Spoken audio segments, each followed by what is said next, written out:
Hi friends! This is story time with Mrs. Beebe. That's me. Today the story is about a girl, her dad, and a funny little man who was very tricky. But the girl outsmarts him. Okay, let's get started. Once upon a time, there was a girl named Emily. And Emily lived with her dad. And her dad had a very bad habit of bragging all the time about his daughter. He would say, oh, she can do this and she can do that. She can climb mountains. She can see into the future. So he would kind of make stuff up a little bit. She was awesome. But he would kind of exaggerate a bit and make stuff up. So one day, he was saying all this crazy things that his daughter could do. And he was in the town square with a lot of people. And the king of the town happened to be nearby. And he heard Emily's daddy brag. This is what Emily's daddy said. Oh boy, I'm so proud of my daughter. She can do anything. She can do the hula hoop 1,000 times in a row. She can jump to the moon and back. And most importantly, she can turn straw into gold. And gold is very, very valuable. It's worth a lot of money. So that would be a pretty amazing thing to be able to do. But the king overheard the thing about the straw into the gold. And the king said, what is this? One of my subjects in my kingdom can turn straw into gold? Why did I never know this? I have a proposition for you, my dear. And Emily said, sometimes my dad doesn't always tell the exact truth, I don't want to hear anything about that. I would like you, in fact, I command you to come live at my castle and stay there and turn straw into gold. It would be lovely to have you as a house guest, my dear. And Emily's dad tried to say, well, wait a sec, I might have been, maybe she can't quite do that. No, maybe I shouldn't have said that. And the king said, oh, nonsense. Come with me, my dear. Come to my castle and turn straw into gold. The king was very greedy. Okay, so the dad, he said, well, okay, I guess you better go, honey. And she said, Dad, don't go. And he said, what can I do? He's the king. So when the king and Emily got to the castle, the king's castle, he put her in a room and he said, okay, I'm going to lock you in this room and you will turn straw to gold. When you've done that, I will let you go back to your father. So Emily was pretty upset. And she said, but wait. And he said, no, my dear. Just get going, please. So, you know what he did? He totally locked the door on her. So he left and he slammed the door shut, click, and he locked her in there. And then overnight, she was so worried. How am I going to do this? I don't know how to turn straw into gold. What the heck am I going to do? I want to get out of this castle. I want to go home. And the king had given her what's called a loom, L-O-O-M, loom. And he said, and the loom is the kind of thing you kind of make, I think, wool out of it. You make wool out of it. And it goes like this and it comes out like wool. So he gave her this machine to turn straw into gold.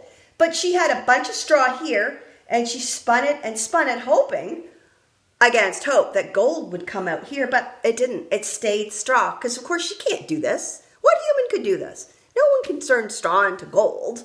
Or else we'd all be rich, and money would lose its value. So she was very, very concerned about this.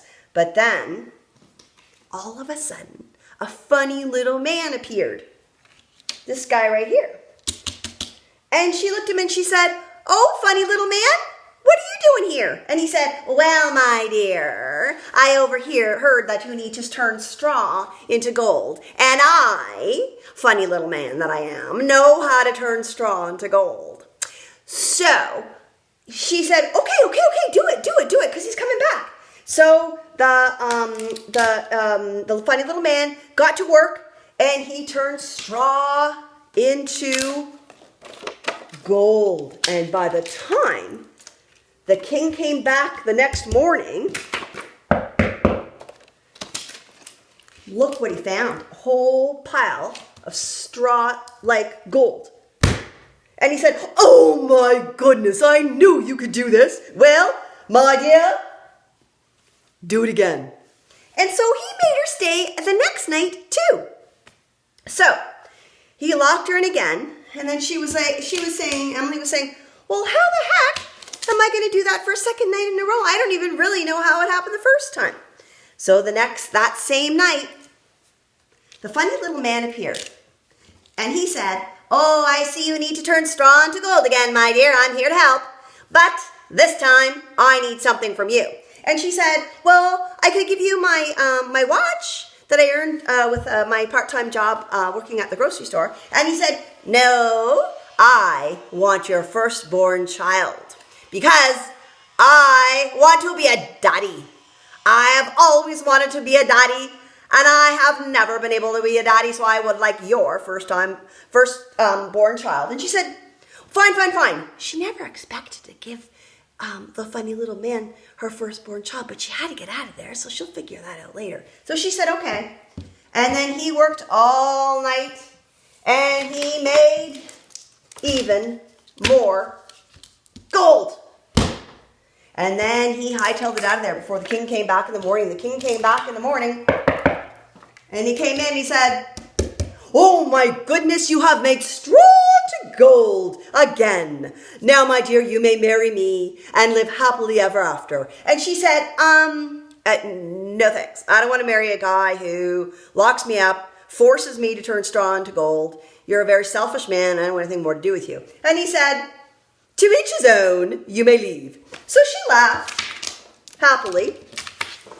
And then a little while later, maybe a few years later, she was like maybe 22 by the time this happened, she met a man that she loved very much, and he respected her very much and treated her well, and they had an equal partnership. Anyway, so they ended up having a little baby.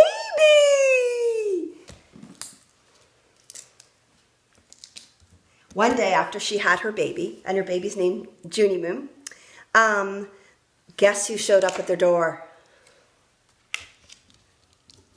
"Hello, my dear. I'm here to collect on your promise. You said you would give me your firstborn, and I am here to collect my firstborn. I've got a car seat in the car. I've got lots of toys. I'm all ready to take my baby." And she said, No. Please, I can't give you my baby. I love my baby." And he said, "Well, a deal's a deal. I helped you. You helped me. I want to be a daddy." So she said, "Well, give me one more chance." And he said, "Well, if you can tell me what my name is, you may keep your baby and I will disappear forever." So he left and she said, Think. Then she got a babysitter for Junie Moon. And she went, and you know what she did? She followed Rumplestistskin. She followed him all through the town, but he didn't know she was behind him. She followed him all through the town, but no one said his name. She was hoping she would hear his name, but no, it didn't happen. Then she followed him out into a clearing in the woods where he lived. And so all of a sudden, he started running around. He had built a fire, and he circled around, and he did a dance. And his dance was like this.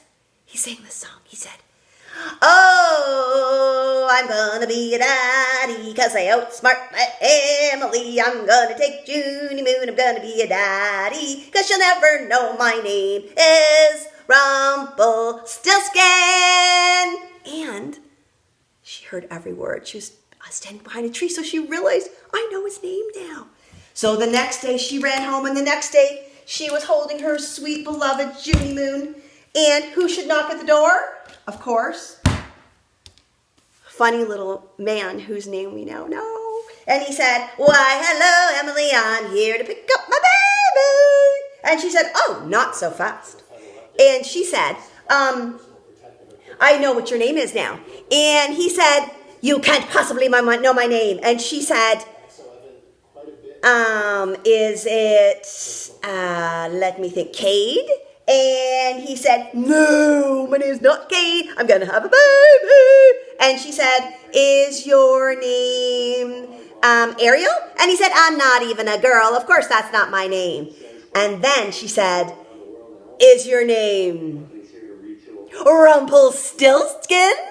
And he said, drat! She found out my name. I will never be a daddy. And so he was never seen again. He left. He scooted out of the room, out of the door, and then he was never seen again.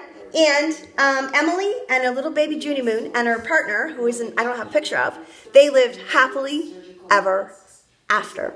I hope you enjoyed this story, boys and girls. Until next time.